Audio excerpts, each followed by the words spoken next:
what is the difference between small churches and big churches? I was thinking about what it would be like if you're a visitor and you came to Summit as a small church. What would your experience be? If you came a little bit early, it would be normal if I had a little bit of extra time that I would stop by your pew and say hi to you before worship started and get to know a little bit about you. If you lingered a little bit after the service, it is certain that at least 2 or 3 people would come up to you and ask your name, how you found Summit, would want to get to know you a little bit. If you had hoped to go to Summit and be invisible, that would never, ever happen. I think that's probably one of the main differences in a small church and a big church is the ways in which you are seen and known, and that is unavoidable. People will know who you are at a small church. What about at Puyallup? What do you see as the differences between a larger and smaller church? Well, if you arrived before a service started, you would probably be greeted by ushers or our greeters. If people noticed that you were new, they might introduce themselves or talk to you. But most of the time in a large church, you can come to worship and not be known. In fact, there are members of Puyallup who come to worship and try not to be known, but they are regular attenders at our church. If you wanted to check out a church and not have people know who you were, a big church would be a better way to do that. Oh, by far. It's much easier to slip in and out of a large church, to test it before you really decide to engage and connect with the church as a whole. Absolutely.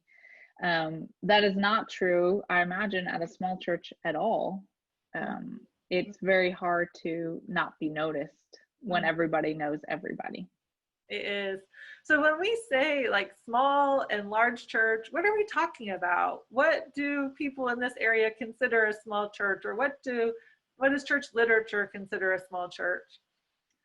So they don't use like a small kind of terminology. So they will call churches that are 50 and under in worshiping attendance a family-sized church.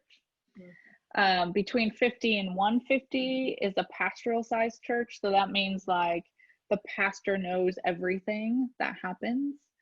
Puyallup is a program centered church. So between 150 and about 250, 300.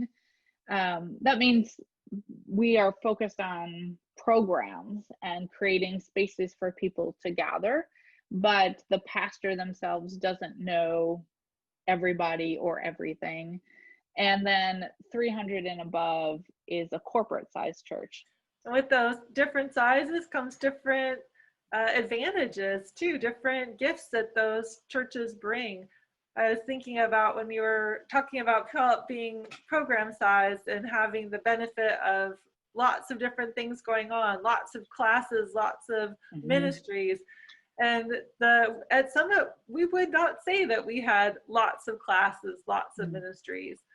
The benefit there is the focus is on the relationships with each other. So instead of the emphasis being on the things that we do, it's more on the relationships that we have with each other, with the expectation that when Summit would do one ministry, almost everybody would participate in that one ministry. It functions much differently. And with that, what's the expectation at Puyallup? If you have a ministry, obviously you have many ministries. Absolutely. And the way we make those choices is whether or not we can get a critical mass, 10, 20 people engaged in a ministry.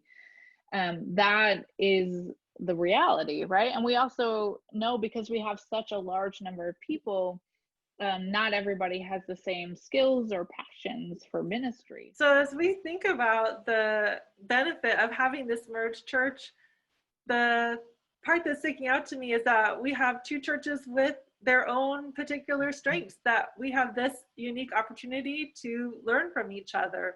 And if I had to name what is the strength that Summit brings, I would say it is a love of relationship, a comfort level in being known and in knowing other people, and in making that spiritual space also a space where people know God through their relationships with each other as well.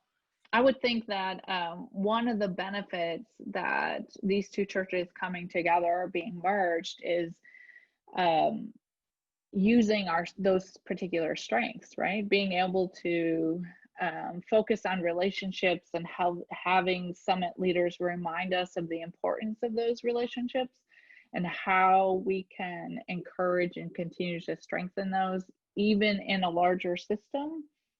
And I think the larger system of Puyallup can really help us do more things and make a larger impact in the community than we might have as a single church.